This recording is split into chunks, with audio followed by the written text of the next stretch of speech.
அனைவருக்கும் வணக்கம். அடுத்த தொடர்ச்சி பார்ப்போம்.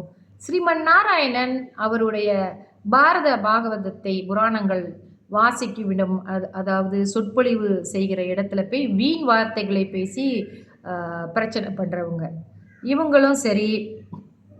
கல்யாண சமயத்தில் இதையும் நம்ம முக்கியமாக கவனிக்கணும். கல்யாண சமயத்தில் பெண்களை கன்னி பெண்களை குறை சொல்வது, அவங்க மேலே ஒரு தோஷம் கற்பிப்பது, இந்த பசு முதலிய மிருகங்களுக்கு தண்ணீர் வைக்காமல் சமமான அதை இவங்க நல்லா சாப்பிடுவாங்க, இவங்க நல்லா தண்ணி குடிப்பாங்க, ஆனால் அந்த மிருகங்களுக்கு குறைத்து குறைத்து கொடுப்பார்கள். இந்த மாதிரி பாராபட்சம் பார்த்து சாப்பாடு கொடுக்குறவங்க இவங்கெல்லாம் மகா பாவிகளாகவே கருதப்படுகிறார்கள். ஒருவனுக்கு ஒரு பொருளை கொடுத்து விட்டு திரும்ப ஐயோ அந்த ஜாமாவை அவங்களுக்கு கொடுத்துட்டோமேனே உள்ளுக்குள்ளே அப்படியே புழுங்குறது, அப்படியே வேதனைப்படுறது. கொடுத்துட்ட பிறகு ஒரு பொருளை தானம் கொடுத்துட்ட பிறகு அதையே நினச்சி மனசுக்குள்ளேயே துக்கப்படுறவன். இவங்களுக்கு பிறரை தேவையில்லாமல் கோபித்து கொள்வது, பழி சொல்லுவது. அவங்களும் இந்த வைதரணி என்ற நதியிலே மூழ்கி மிருகங்களாலும் முதலைகளாலும் மிகவும் துன்பம் அடைவார்களாம். அந்த நதியே துர்நாற்றம் வீசிக்கொண்டு இருக்குமாம்.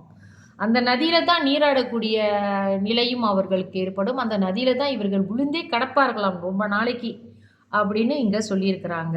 நம்மளுடைய கருட புராணத்தில் நிறைய விஷயங்கள் சொல்லியிருந்தாலும் ஏதோ என்ன அறிவுக்கு எட்டிய மிக முக்கியமான அதை எப்பவுமே என்ன மாதிரியான பிரச்சனைகளில் நம்ம மாட்டிக்கிட்டு இருக்கோம், என்ன மாதிரியான ரொம்ப சுலபமாக என்ன விதமான பாவங்களை நாம் செய்கின்றோம் என்பதை கொஞ்சம் சீர்தூக்கி பார்த்து அதில் இருந்த ஒரு சில எனக்கு முக்கியமாகப்பட்ட விஷயங்களை நான் இங்கே பகிர்ந்து கொண்டு வருகிறேன். ஆனால் நிறைய சொல்லியிருக்காங்க, நிறைய விஷயங்கள் சொல்லியிருக்கிறாங்க.